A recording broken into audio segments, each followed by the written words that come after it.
Welcome to Spacewire. Please subscribe and hit the bell icon for more updates. The South China Sea, already a global hotspot and a flashpoint for international tensions, now has a new and significant player, India. This region, long dominated by competing claims and military maneuvers, is witnessing a fresh chapter in its unfolding story. For the first time in history, Indian and Philippine warships have patrolled these highly contested waters together, sending a strong message to the world. This marks a dramatic and deliberate shift in India's foreign policy, moving from a traditionally cautious observer to an assertive and active participant in regional security affairs. India's move is a clear and unmistakable signal. Its strategic interests now stretch well beyond the Indian Ocean, reaching deep into the heart of the Indo-Pacific. By joining the Philippines, India stands shoulder to shoulder with a nation on the front lines of territorial disputes with China, reinforcing a sense of solidarity. This patrol is more than just a routine military exercise. It's a bold statement about power, evolving partnerships, and the future of Asia's security order. The symbolism here is powerful. Two of Asia's largest democracies, united by shared concerns over freedom of navigation and regional stability, are now acting together.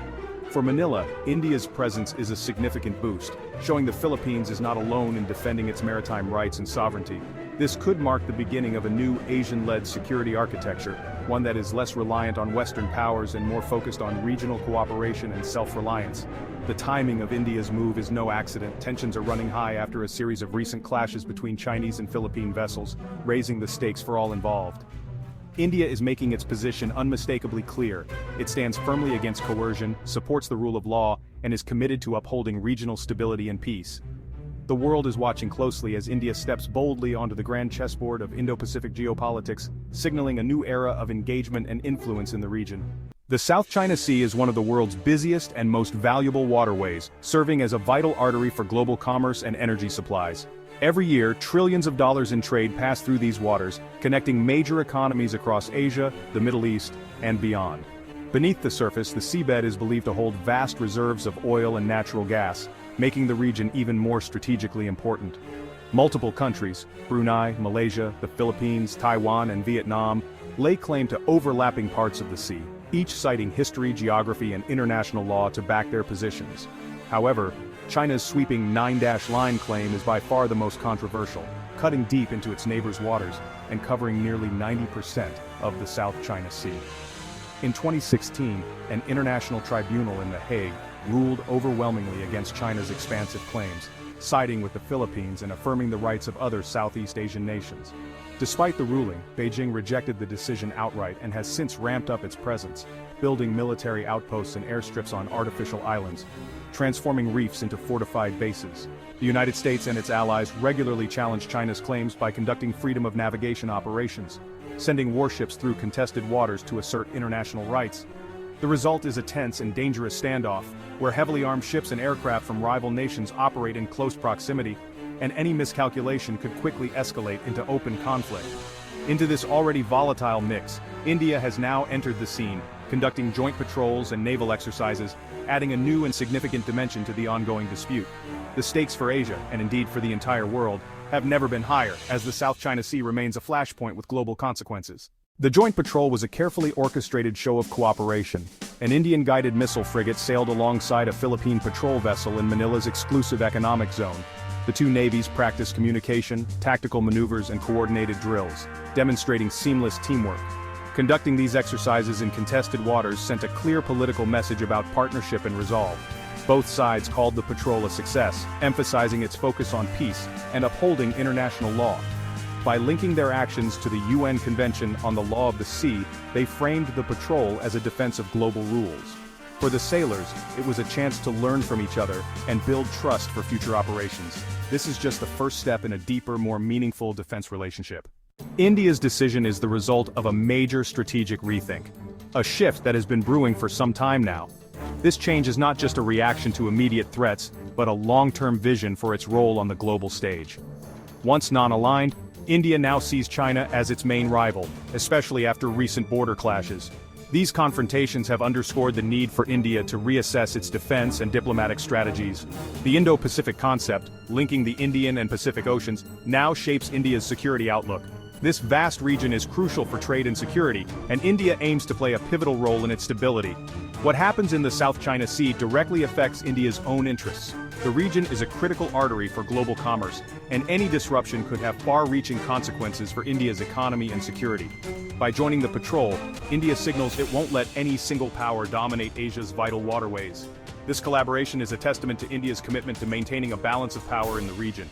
The Philippines is a natural partner, a fellow democracy wary of Chinese expansion.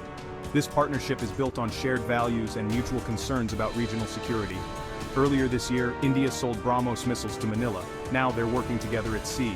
This cooperation extends beyond mere transactions. It's about building a strategic alliance. This is about more than defense. It's about India's ambition to be a global power and a net security provider. India is positioning itself as a leader in regional security, ready to take on greater responsibilities. Participating in these patrols shows India is ready to take responsibility for regional stability. It's a proactive step towards ensuring peace and security in the Indo-Pacific. It's a declaration. India has arrived on the world stage. This move is a clear signal of India's growing influence and its readiness to engage with global powers. The message to Beijing and the world is unmistakable.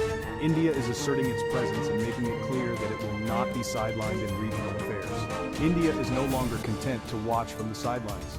It is stepping up to play a decisive role in shaping the future of the Indo-Pacific region. The world's response to the Indo-Philippine patrol has been swift. China condemned the move, warning against outside interference in regional affairs. The US and its allies, however, welcomed India's involvement as a boost for a free and open Indo-Pacific. For Washington, India's presence strengthens efforts to counterbalance Beijing. Japan and Australia, India's partners in the Quad, have quietly signaled support. Southeast Asian reactions are mixed. Vietnam is likely reassured, while others in ASEAN remain cautious, wary of antagonizing China. The patrol has forced countries to reconsider their positions in a shifting landscape. It's emboldened those resisting Chinese pressure, but also raised the stakes for all. The diplomatic ripples are spreading from Tokyo to Singapore. India's new posture is reshaping Asia's security debate. India's patrol with the Philippines signals a new era in Indo-Pacific security, highlighting the growing importance of regional cooperation. The old US-led alliance system is now joined by flexible, issue-based partnerships, so-called minilaterals, that adapt to changing security needs. The Indo-Philippine Partnership is not a formal alliance, but a strategic collaboration focused on shared interests and mutual benefits. This model suits India, which prefers cooperation without binding treaties or permanent obligations. Expect more such arrangements to emerge, creating a complex, multi-layered security web across the region. The Quad, US, Japan, Australia, and India, gains new relevance as its members deepen ties with Southeast Asia and beyond. India's actions show the Quad's vision is moving from talk to action, with real-world exercises and cooperation. But this new landscape is challenging. Overlapping partnerships could create confusion and complicate coordination. Success will depend on coordination and a shared commitment to regional stability, ensuring peace and prosperity for all involved. The first India-Philippines patrol is just the beginning. Expect more joint exercises, possibly involving other Southeast Asian partners like Vietnam. India aims to make its naval presence in the South China Sea routine. China's response will be pivotal. Will it escalate or show restraint? How Beijing perceives India's intentions could shape the region's future. The India-Philippines relationship will likely deepen with more intelligence sharing and joint training. The BrahMos missile deal was just the start. Robust security cooperation could follow. The balance of power in Southeast Asia is shifting. The contest is now between China's ambitions and a growing coalition defending a rules-based order. India's entry changes the equation, making it harder for any one power to dominate. The next chapter in the South China Sea is just beginning, and the world is watching.